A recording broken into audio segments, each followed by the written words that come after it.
Hello everyone, Dan KB with Jeet Kune Physiology More, and this is day 7 of shoulder training for Jeet Kune. And as promised, I'm going to show a mini training session. It's not going to be very long because honestly, the muscles I'm going to show you that I'm using today, I completely torched them yesterday. I actually focused. I did a combination of push-ups with some weight training and some pull-ups and some other crazy shit.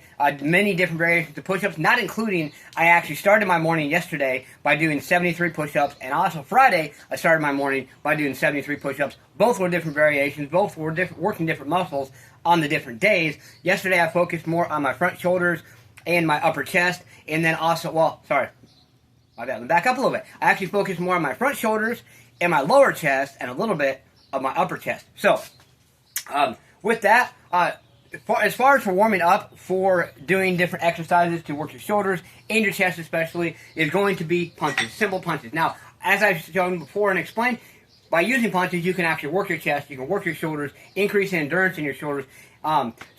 And then I also want to mention too, I am actually going to be doing a phase 2 starting tomorrow. So this mini session today will transfer into what's upcoming for the next week. It's going to be more advanced. I'm not going to do a phase 3. What I'm going to do instead is I'm going to do a phase 2 starting tomorrow. I'm going to do it pretty damn intense. I don't know about day 1, but I'm also still going to be doing my annual birthday test tomorrow. I'll let you know how it is. I'm not going to record it as where I'm staying, I don't have the ability to really to do that, but I will definitely tell you about what I did. So, with the punches, say your muscles are really cold, you want to, focus first on technique. Do some actual, punches, 10, 15, 20, plus whatever. And then obviously you want to do the other side. I'm thoroughly warmed up. I did my extended morning routine. And then once you get your shoulders and your upper body more warmed up, then you want to work with your legs a little bit to get your legs warmed up, because those are going to provide you with the stability and everything. Okay, so 1, 2, 3, 1, 2, 3, 1, 2, 3. Other side. I want you to do more than 3, but I'm just doing this for simulation purposes and to not make the video too long. 1, 2, 3, 1, 2, 3, 1, 2, 3. And then if you want to thoroughly warm up even more, you can even do some, what I call a 1, 2 rear cross. 1, 2, boom. 1, 2, boom. 1, 2, boom. Other side. 1, 2, boom. 1, 2, boom. 1, 2, boom. And then the same thing. Get your legs into it. Go boom, boom, boom. Other side. Okay. And then you can also do the 1, 2 rear hook. 1, 2, boom. 1, 2, 1, 2. Okay. Other side. 1, 2. And I did quite a few, some of these yesterday too. And then of course, get your legs into it. And then, okay. Okay, so now you're thoroughly warmed up. You can even do some bodyweight squats or squats into punches to really warm up your lower body a little more and get your heart rate up. As you can tell, I'm breathing it a little bit. Okay, so you can do this in many variations, many different ways, okay? I'm just going to show you a sequence that, just for example, so you can actually do this one arm. You can do it single arm if you want to isolate. I would recommend eventually doing both. You can do both in the same day. You can alternate. Maybe today you'll do one arm, and then 2 days from now, because you don't want to work the same muscles tomorrow, unless you just do them to a light intensity, help with recovery, but that's actually for some other content. Okay, so this is a 20-pound kettlebell. You can do several things with this, and I'm not saying you have to use 20 pounds. You can use 10, you can use 30, depending on whatever. Okay, so this exercise right here, this is a single arm overhead press. You can actually do it with both, or you can do it with a barbell. I don't have my barbell with me. But when you do these, you want to make sure you go up, you come down slower. Now, you don't have to come down real slow. If you want to increase your strength more, you definitely want to make sure you're actually coming down slower. So, if you're mainly looking for muscular endurance or the ability to work your muscles for a longer period of time, or you're working more hypertrophy, which is muscle building, you don't have to come down quite as slow. You go like this. Come down a little bit slow. Okay? But, if you work more strength, yes, you definitely want to come down slower. I don't know how many I did with that arm. Try to make it even. Okay? So once again, for strength, come down slower. For muscular endurance and hypertrophy or muscle building, you don't have to come down quite as slow. Boom. And as far as being explosive up, I always do that. As a martial artist, you want to do a lot of explosive movements to help take advantage of your fast twitch muscle fibers. That is very important. Okay, then, like I said, you could also do this 2 different ways. You can also do with 2 hands there, and once again, strength, go down slower, muscular endurance, hypertrophy, go down a little faster, okay? And you can even do squats into this. You want to get your heart rate up and do more of a whole body movement. Okay? So, now I'm going to show you 2 ways to do this. You can do it like this, the exercise I just did. You can take 10 seconds, 20 seconds in between, whatever it is. And then you can go into doing some push-ups. That's one way to do it. Then I'm going to show you another way to do it.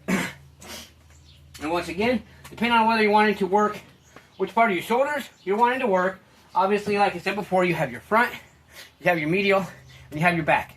Anterior, middle or medial, posterior. And once again, I talk about posterior chain a lot. It's very important, not just your back muscles, but your rear deltoids or rear shoulder muscles as well. So, this is going to work more. Yeah, it's going to focus on your upper chest, but if you want to target your your front shoulders, simply just come out a little wider. Here, I'll turn this. You can see a little better here. Come out wider. You can do standard wide arm push-ups, which is actually going to work more your upper, or this is actually going to work your outer chest. It's going to work your front shoulders as well, but it's just you're going to feel it a little different here. Once again, if you want strength, come down slower.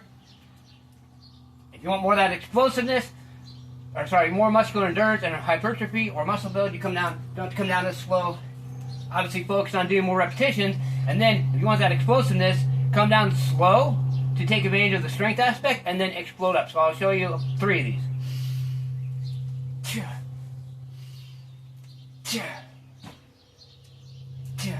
You don't have to explode up that much. It really depends on what level you're wanting. Okay, so now for something I want to actually explain. Oh, yeah, this came off. It's all good. This is actually, oh, shoot. Turn the camera again. This is actually my homemade wrist roller. I took an old dumbbell I had. It kind of fell apart. A dumbbell bar I had, and I used it. And this is like some semi-paracord. It's pretty strong. I found that out when I went to cut it with my dull knife, and it didn't work out too well. But another good way to warm up, and another very important thing to do, especially if you're going to be doing punches on heavy bag training, doing punches with weight, anything like that, is to warm up your forearms. Now, one thing Bruce Lee taught is with your forearms are actually going to help with the impact of the punch. That's why when Bruce Lee hit somebody, they felt more on the inside. That's actually good because it's going to stun somebody. It's a better chance. You know, you never want to hurt somebody, but it's going to tell them, hey, I'm not the one to fuck with. Okay? So, get this going here. And wrist rollers, this is only 5 pounds, it's 2.5 pound plates. But the way that I do it, I don't just do it by itself. A lot of times I will do as a warm up, as well as I'll do forearm exercises, and then I will do this in between and or to end it with. And sometimes I will do it fast to help with my overall speed. The whole concept of this is try to get as many little of rotations as possible. Try to rotate as far as you can. That's going to work them a lot more. I'm not going to do a whole lot with this because I worked the hell on my forearms pretty much off and on for the last 2 weeks. Okay, so that's just an idea there. And then one thing I'm going to show you these ways because I only have 20-pound kettlebell. My middle or medial shoulders are not that damn strong to be doing the lateral raises, which is what I'm going to do with a 20-pound kettlebell. This is, yes, 5 pounds, but just to simulate, I will show you. So this is going to work more your medial or your middle deltoid. You're going to feel it in your front, depending on what way you actually turn your arm. So I'm going to show you a couple of different, here, this.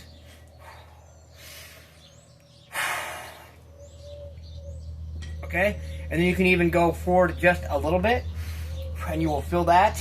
And I've shown these exercises before, and then obviously you want to make sure you're doing both arms here. And like I said, you can do it like this.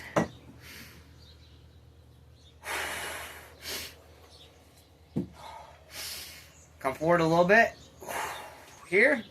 And then if you really want to work your front shoulders and your upper chest more, come out like this. Okay? Okay. And then, if you want to work them simultaneously, you can. And then you want to work your rear deltoid or your shoulder muscles. Now the way to do that. Now if you're doing a standard like barbell, bent over row, or some people call them lawnmowers. I just don't like calling them that. it doesn't sound, to me, this does not sound fitness and martial arts and that enough. It just basic things. It's fine though. You call it whatever you want. Okay, now when you do this, one way, the best way actually to work your back when doing these though, I'll show you this real quick, is when you come back, come out kind of like an arc and come back like this. So I'll show you again. And come back like this. Come down slower for that strength gain. Get a good stretch. Come back. Okay, now, so how are we going to do the same exercise or similar exercise and work our real deltoids? Honestly, okay, so you see how I had a neutral grip. Now we're going to do a pronated grip, okay? And then what we're going to do, but what I do is I start off with a neutral grip and then I turn it to a pronated grip. I'll show you. So here, and then, so here. The whole concept, see how my elbow's going, basically going out like that? That is going to work your rear deltoids. Obviously, we want to do the other side. The same thing here. Neutral grip to start. Turn it as you come up. Oh, sorry. Get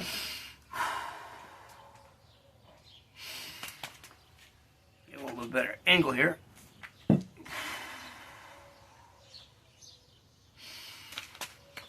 Another angle here.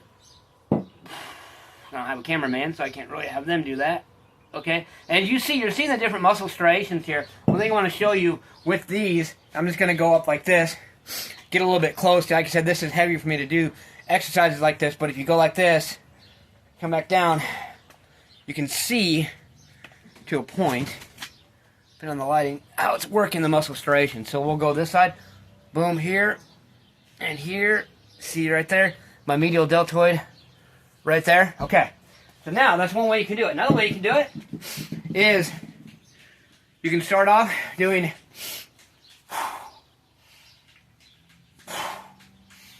so this is going to work your upper chest as well as your interior deltoids. Okay? So then you can do any which way you want. You need 3 on this one. I'm not too concerned about right now. It's not very... Okay. So, you can go right to that. So, you remember, what did you just work? You worked your front shoulders and your upper chest. So, then you can do it kind of the opposite, because that's working a little bit of each. But this is going... So, the first push-up I showed you is going to work your lower chest and your front shoulders at the same time. So, you can do that. It's going to take a little bit of a break off that. You're going to feel it, but it's not going to be as much stress on the muscles you just used. So, boom.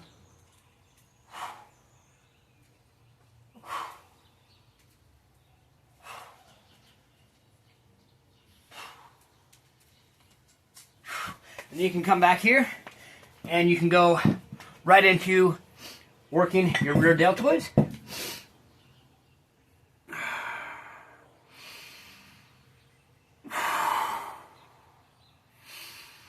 Let's do 3 on each side here. Okay, and then, and you see here, you can see how it's working my rear deltoids. I think I'll get a good, get a little closer here.